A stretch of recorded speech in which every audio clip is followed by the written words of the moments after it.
안녕하세요. 뉴스 속 날씨 유다현입니다. 유럽 우주국의 로제타 프로젝트를 비롯한 우주 개발 계획은 천문학적인 예산이 들기 때문에 여러 나라가 공동으로 참여합니다. 우리나라도 예산을 줄이고 경험을 축적하기 위해서 미 항공우주국 나사와 손을 잡고 2017년 달 궤도선 발사를 시작으로 우주 탐사에 나설 예정인데요. 자세한 이야기 취재 기자와 함께 알아보겠습니다. YTN 사이언스 양회영 기자 나와 있습니다. 안녕하세요. 네, 안녕하세요. 네, 우리나라 이 달 탐사 프로젝트가 두 단계로 나뉘어서 진행이 된다고 하는데요. 오는 2017년까지 달 탐사 1단계에 대해서 먼저 설명을 해주세요. 네, 우리나라의 우주 탐사 첫 번째 목표가 바로 달인데요. 이 달 탐사는 말씀하셨듯이 두 단계로 나눠서 진행이 됩니다. 네. 2017년까지 우리나라는 우선 이 미 항공우주국 나사와 함께 시험용 달 궤도선을 공동 개발하게 됩니다. 이 사업을 통해서 우리는 이 달 탐사선 기술과 함께 우주 통신 등 이 핵심 기술들을 확보하게 될 텐데요. 물론 그동안의 위성 발사 경험을 통해서 쌓았던 수많은 기술들이 이 시험용 궤도선을 개발하는 데 사용이 되긴 하지만요. 이 달 탐사에 필요한 심우주 통신이나 항법 유도 제어, 또 대용량의 위성 추진 시스템 등은 아직 우리에게 기술이나 경험 등이 조금 부족합니다. 네. 이 때문에 이 나사와의 협력을 통해서 큰 도움을 많이 받을 것으로 예상이 됩니다. 또 큐브 위성을 함께 쏘아 올려서 달 자기장을 분석하는 계획도 가지고 있고요. 현재 개발 중인 우주용 인터넷 설비도 달에서 실험하기로 했습니다. 그럼 이 전문가의 말 한번 직접 들어보시겠습니다. 저궤도 위성이나 정지궤도 위성밖에 없기 때문에 달까지 가는 먼 거리에서 그것들을 감당하는 그런 기술들은 아직 많이 개발되지 못했습니다.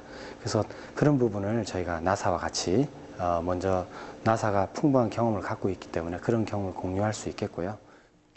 네, 그런데 이 달 탐사 1단계 사업에 대한 비판 여론도 있었는데요. 네. 그 이유는 무엇이었나요? 네, 아무래도 이 첫 번째 달 탐사 계획이 나왔을 때보다 지금 현 계획이 한 5년 정도 앞당겨졌기 때문이라고 볼 수 있습니다. 일정이 좀 당겨진 게 문제였는데요. 2007년에 처음 세워진 1차 우주개발진흥 계획을 보면요. 우리 기술로 달에 무인 탐사선을 보내는 계획이 2020년으로 잡혀 있었습니다. 하지만 2011년 2차 계획을 수립하면서 달 궤도선과 착륙선을 각각 2023년 또 2025년으로 수정을 해서 일정을 연기를 해놓은 상태였어요. 네. 그런데 이제 이 박근혜 대통령의 이 대선 공약사항이자 당선이 된 이후 국정 과제로 달 탐사가 포함이 되면서 이 시험용 달 궤도선을 2017년에 먼저 발사하고 자체 개발한 궤도선과 탐사선을 5년을 앞당긴 2020년에 발사하기로 한 건데요. 이 때문에 이 대선 공약을 위해서 이 기존의 어떤 우리의 기술이나 어떤 축적된 인프라 없이 일정을 너무 촉박하게 잡은 거 아니냐라는 이 비판의 목소리가 나오고 있는 겁니다. 네. 하지만 이 달 탐사 일정이 앞겨진 데에는 단순히 대통령의 국정 과제 때문만은 아니라고 전문가들은 이야기하는데요. 이 달 궤도선의 임무는 달 표면을 촬영해서 데이터를 전송하는 게 이제 첫 번째 임무인데 이때 필요한 것이 앞서 말씀드렸지만 심우주 통신, 그러니까 우주 통신 기술이 필요합니다. 이 달에서 지구까지는 약 40만 킬로미터 정도 떨어져 있기 때문에 지구로 정보를 보내기 위해서는 특수 우주 통신 시설이 필요합니다. 근데 이 특수 우주 통신 시설을 유일하게 지구에서는 미국만 보유하고 있습니다. 네. 그래서 유럽이나 일본은 물론이고 중국과 인도 역시도 달이나 화성 등의 위성을 보내거나 탐사선을 보내면 이 나사가 보유하고 있는 심우주통신시설, DSN이라고 이야기를 하는데 이런 네트워크 시설을 사용을 해야 해요. 그래서 이제 우리나라는 나사와의 공동 프로젝트를 함께하기 때문에 2017년 이 시험 발사할 때, 그러니까 시험용 달 궤도선 발사 때 이 시설을 무료로 사용할 수 있게 됐고요. 또 그와 함께 달 탐사 관련 기술까지 배우는 효과를 가질 것으로 기대되고 있습니다.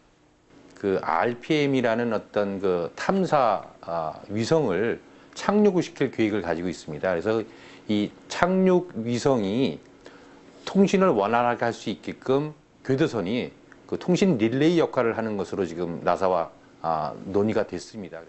네, 나사와 협력을 한다면 2017년까지 이 시험용 달 궤도선 발사가 충분하다는 게 전문가들의 의견인데요. 네. 그럼 2017년 이후 우리나라의 달 탐사, 이 앞으로의 우주 탐사 계획들은 또 어떤 거가 있나요? 네, 이 우선 앞서 설명했던 2017년 나사와의 공동 개발을 통해서 발사되는 이 시험용 궤도선은 다른 나라의 로켓으로 발사될 예정입니다. 하지만 이 3년 뒤인 2020년부터는요, 이 궤도선과 착륙선을 우리나라 기술로 개발을 해서 이 한국형 발사체로 달에 보낼 예정입니다.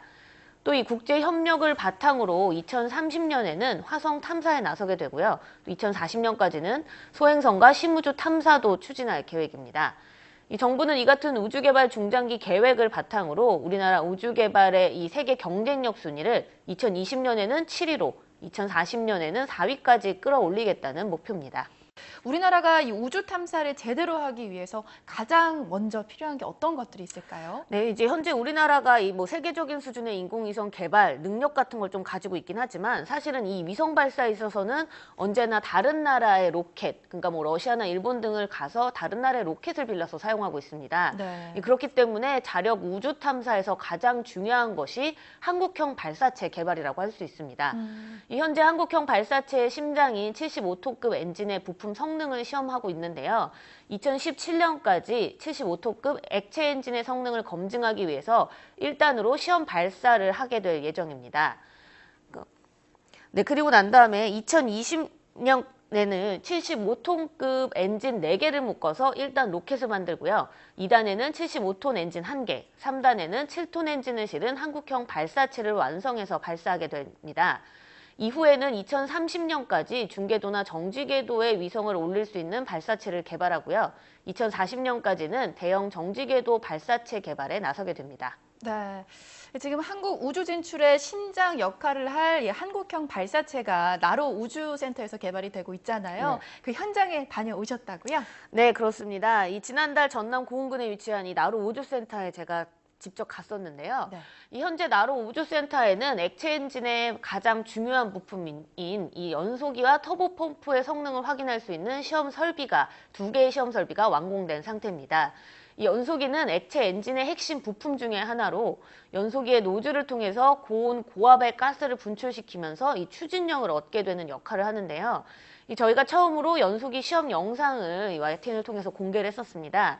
이 굉음과 함께 엄청난 불꽃이 막 쏟아지고 이 화염은 화면이 흔들릴 정도로 굉장히 강한 화염을 쏟아냅니다. 이 연소기 연소에서 발생한 흰색 수증기나 가스는 또 초대형 굴뚝을 통해서 분출되는 모습 또한 함께 확인할 수 있었는데요. 네. 이 나로 우주센터에서는요, 이 국내 순수 기술로 개발 중인 75톤급 액체 엔진의 주요 부품들을 현재 시험하고 있습니다.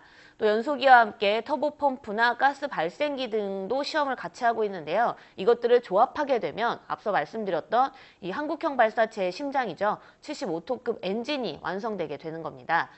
또 나로 우주센터에서는요, 앞으로 3단 엔진 연소 시험 설비를 비롯해서 지상 연소 시험 설비 등 내년까지 4개의 시험 설비가 더 지어질 예정입니다. 네, 우리나라 우주 탐사의 핵심이 될 한국형 이 발사체 개발이 차근차근 잘 진행이 되고 있는 것 같습니다. 앞으로도 또 좋은 소식 들렸으면 좋겠네요. 네, 오늘 말씀 고맙습니다. 최근 개봉한 영화 인터스텔라의 흥행으로 우주에 대한 관심 또한 다시금 높아지고 있는데요. 우리나라도 우주 선진국으로 도약할 수 있는 달 탐사와 한국형 발사체 개발 계획들을 잡고 있습니다. 시간에만 쫓겨서 급하게 하지 말고 충분한 시험을 통해서 순수 개발에서 발사 성공까지 이어질 수 있길 기대해 봅니다. 오늘 뉴스 속 날씨는 여기까지입니다. 시청해 주신 여러분 감사합니다.